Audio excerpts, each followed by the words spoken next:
तकरार ड्रामे जी तव्हांखे अपडेट ॾींदा हलूं दोस्तों। नेक्स्ट एपिसोड जी ज़बरदस्त ऐं धमाकेदार। जी हाँ दोस्तों, छा नेक्स्ट एपिसोड में नवाब खान जो टाइम पूरो थी चुको आहे। नवाब खान खे गॾिजी करे सभु पूरो करण वारा आहिनि। छा अचण वारी किस्त में छा वाक़ई आहिनि दोस्तों। भावर खान जो भी टाइम पूरो थियो आहे। वक़्त जे ज़रिए नवाब खान उन खे मराईंदो। शेर अली खे सचाई जी ख़बर पइजी चुकी आहे। छा मूसा बि हाणे नवाब खान खे धोखो ॾेई वेंदो। छा थींदो छा न थींदो सॼी अपडेट ॾींदासीं दोस्तों तव्हांखे इन नंढड़े वीडियो में। इन आख़िर ताईं ॾिसो। मां तव्हांखे ॿुधाईंदो रहां दोस्तों। पहिरीं ॻाल्हि त शेर अली जूं अखियूं सिजावल खान ऐं असद सूबेदार खोले छॾियूं। हाणे नवाब खान जे लाइ शेर अली ऐं सिजावल हिकु ऐं मुतहद थी चुका आहिनि।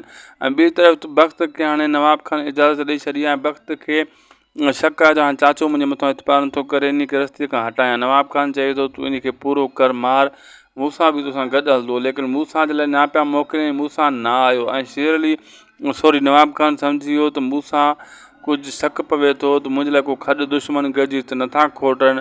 ऐं हाणे नवाब खान खे पंहिंजे सिर जी लॻी वेंदी। हाणे को न को नवाब खान चाल खेॾंदो ऐं उन चाल में हू पाण ई फासी वेंदो। ऐं भावल खान इन छोकिरी सिंधू खे छॾे ॾींदो ऐं इहा वञी दरिया खान वटि मिलंदी। ऐं भावल खान खे यादि ईंदियूं राणी जूं ॻाल्हियूं। राणी चयो हो त किथे वक़्तु को ग़लति कमु न करे वेहे तूं एतिरो एतबार न कर।